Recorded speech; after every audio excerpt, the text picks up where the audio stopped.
In equipment costs alone, we've spent close to $150,000 in equipment. What's up, guys? We're here in Denver, Colorado in the DTC area at a new project I've been working at called DTC Slice. I wanted to show you guys some of the progress that we got going on in here. Show you some of the cool equipment, check out the cool space that we got in the shopping center in here. It's super hot, and I want to bring you guys inside. So inside here in our dining area, we're just finishing up the final bits of construction. We have our HVAC team and drywall team who are finishing the walls and floors. This dining concept's very simple. It's a fast casual concept. There's no servers, there's no wait staff. It's simply walk up, take out, delivery, or simple dine-in. So over here in the front area, we'll have a simple cash register set up and then a kiosk mounted on the wall.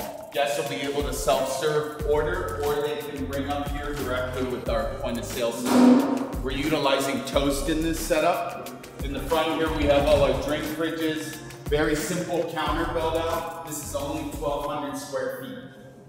Over here is all the finishing area. I'll bring you into the kitchen.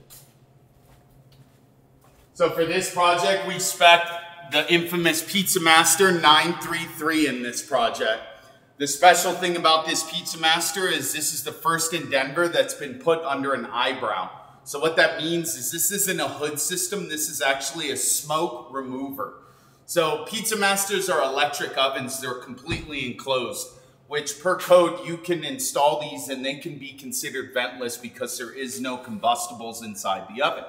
As long as you present the health department with a menu that has limited items and you're not cooking any fatty proteins inside the oven, relieving any vapors that could be harmful, therefore, this system will work for this application.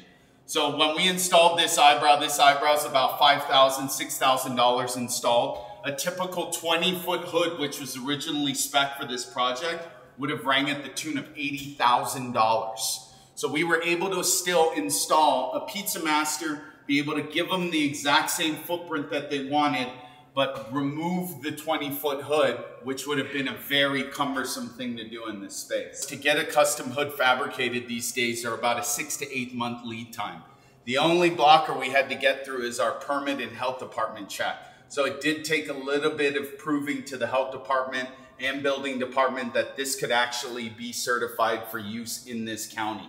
So this is all very dependent on what county or area that you're in. I always recommend submitting a pre-planned check approval before you purchase any of this type of equipment. Therefore, you can know if this type of eyebrow or hood system is required in your jurisdiction. So I'll bring you guys back into here and see some of the little things that we got going on. A very simple setup. So as you see in the way the tables are designed, we have all our racks built into the bottoms. So all of our dough is being able to stage so we don't have any of the speed racks sitting around. All of our stretching will be done in this area. Pizzas will be topped in this section. In this project, I decided to go with some Advanco refrigeration to save the client some money. This has also helped us been able to afford the systems like a slicer, a toast system. I'll bring you into the back and show you some of the equipment that we put into there.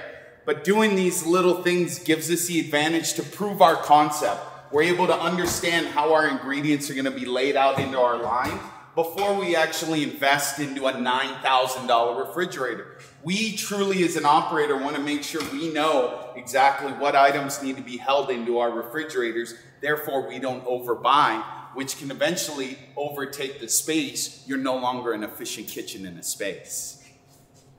I'll show you guys this small, tight finishing area. As you guys can see, where I am, my run from pizza making to loading my pizza in my oven to finishing it, I can actually pivot within 2 steps between myself as if I'm working inside a food truck. So this whole setup here is very strategic on the years of being in a high volume line. To have this PizzaMaster and have this run to where I can unload a pizza right here to my finishing station and cut it, this is very effective for a very smooth service. This employee is able to understand all of their finishing guides. And then in this setup, because we're doing Detroit's, we actually chose to use induction burners. These are new induction soup pots that I spec up for my clients. These aren't like your normal Nemcos. The normal Nemcos that you guys have seen, you have to add water to them. This system, you actually don't need to add any water to this vessel, which is common in a lot of people who are doing Detroit pizza. By 6 o'clock, the water's evaporated, your sauce is no longer hot. So by installing induction, we're able to help make sure our sauce stays hot, but we're also making sure that the employees are managing the equipment properly. We also have our toast system up on the wall, 22-inch monitor, so employees are able to effectively understand there will be no paper checks in here. And of course, the infamous timer. So this setup has 12 different timers, but one display. So I can select multiple timers and be able to be engaged without having to look at multiple displays. This allows the employee to be able to focus on what they're doing and worry about the next beat on what's going to happen at the next stage. Underneath, I also have a backup rack here. So as we get busy, employees, when they're funneled over here, there's 2, 3 pizzas. These are called sandbag racks. So I like to call them sandbag racks because they're kind of a crutch. So when you're in a rush and you got 6 pies coming out and you don't want them to get soggy or running out of landing spots, I install these speed racks so employees can put cooling pizzas there. Then when we're busy and we're expediting, I can then grab my pizza from that rack and finish it up on the table. This is also a really cool thing we added here at DTC Slice. These are the, a lot of guys have seen them. They've been around for a while. These are actually dimple-like trays that we're using for all our dine-in. So the 16-inch will go on these ones, and these ones will hold our smaller rounds and our Detroits. These are much more inexpensive than using liners, pizza crust liners, or even using trays, which make the bottom of your pizza soggy. I'll bring you guys into the back and show you some of the other stuff. Very tight kitchen, but very effective. One Metro rack holds the entire dish smallware category for this entire concept. Very simple spec, 12 quarts, 22 quarts, Cambro, everything. Because Cambro can be universal and they all stack properly, so you're able to keep it super organized. Super smallware spec. And then I'll show you all of the other cool equipment. This is our giant roll-in proofer. So this actually allows us to effectively manage our proofing schedule with timers and inject humidity into the dough. This unit versus the other cabinets we've seen for so many years that are $1,200, this unit sings at the tune of $18,000 installed. But what this allows us to do is to proof 3 racks of dough without having to transfer them into cabinets, rather that be New York style, Detroit pans. And because it has this large fan in here, it's able to move a lot of air and moisture quickly, allowing me to reduce proof times. This piece of equipment here at this client is going to help them during the winter seasons when it's very cold here to be able to put their product in and hold it through the entire day at 75 degrees, 70 degrees with 25% humidity. So they're actually making pizzas with dough that feels like it's the summer in here. So this will be super important for them during the winter. This really helps them make sure that during the summer and winter, all of their dough will be consistent. Over here in this area, we have a small dish pit. We have our rounder being cleaned in it right now. But on the wall here in our dough corner, we have our Somerset rounder, SDR 400, and we've installed an ABS 80-quart mixer. This is a brand new mixer we brought in versus some of the more expensive ones. The things I love about ABS is they don't have a gear. They are on a clutch, so when our mixer is not running, I can move the bowl. This helps me when I'm unloading dough and as well as cleaning. On the wall here, we have our water meter hooked up to a water filter. This system's a little bit different because, as I mentioned earlier, because of the crazy climate here in the mountains, I actually am heating the water in the winter here. This unit allows me to inject hot water or cold water and mix it. So I'm able to type in how many pounds of water I want, then purge this water, adjusting it to the dough water temperature that I need. Once we are done mixing our dough, we divide our dough on this simple table. This is only just a 8-foot by 40-foot table, 40-inch table. And then we hook up our Somerset rounder to the edge of the table. These Somerset rounders are designed to work with the dividers that you see me use or butt directly against the table to where I'm actually feeding dough and dropping it straight onto the trays immediately. I'll show you underneath here how we're storing flours. We're using these really special bins. Not special, but really inexpensive. I don't like to dump flour into plastic containers. I believe that staff will constantly not rotate flour, and you'll end up getting weevils or bad old flour. So always keeping your flour in bags. The cool thing about these totes is these totes actually take the entire bag of flour. So when you're done with the bag of flour, you just remove the bag and put in a new bag into the bin. Because we're not doing any pre-ferments on this project, we have a large walk-in. Like I mentioned before, there's no need to create pre-ferments if you have a large amount of cold storage.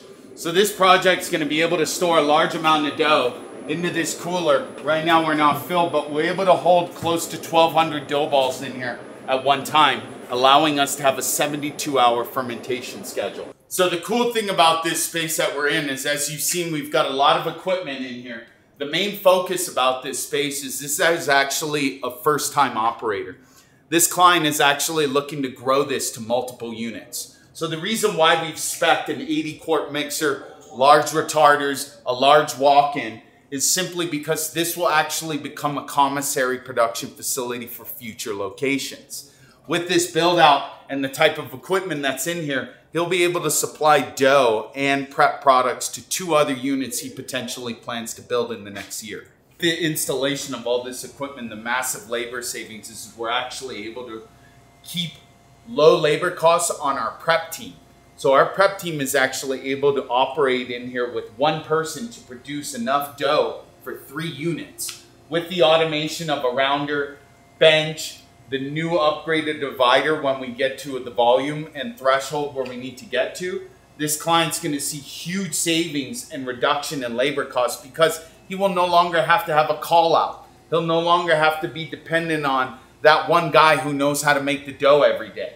We have a system, we have a process. The way this system is set up, anybody can come back here and make the dough and process the product. It's no longer that crazy task of, oh, I need to get the dough guy here to make the dough today. We've spent close to $150,000 in equipment. With that cost and that price tag, we're able to save a lot of money by purchasing certain pieces of equipment, such as a Vanco refrigeration, so we can have money to get a proofer retarder and to get a rounder and to potentially not buy an expensive mixer that is a smaller capacity, but get an inexpensive mixer that's more widely available to handle the volume. We're hoping that this location in the first year hits on the start of 700,000 to potentially 1.2 million. In this demographic of where we are, there is a super high income, but there's also a massive amount of condos and residential here. Our biggest factor here is going to be the third-party delivery service and also the lunch business. There's a lot of tech here, there's a lot of pharmaceuticals, so this company will do a lot of catering during the daytime. The best thing to remember when you're building out is work with a good GC. Make sure you're organized. Make sure you are watching the process as things are going. Don't expect, because you have hired someone to do a job, that they're going to do it exactly how you want it to do. Some of the challenges that we ran into that have fell through the cracks is we've now been extended into a longer opening time because we have had miscommunications with certain trades and contractors on this project. So making sure that you're super organized, that it's clearly written, make sure that your electrical contractor has experience working in a restaurant, make sure your plumber has experience working in a restaurant, make sure your GC has built a restaurant, okay? These are super important things that will avoid you costly mistakes on making sure that they're following the local code and that they have the resources to pull off the work. Building a restaurant is not easy. It's very expensive, and it can become super expensive if you're not watching what's going in or how it's going in your operation.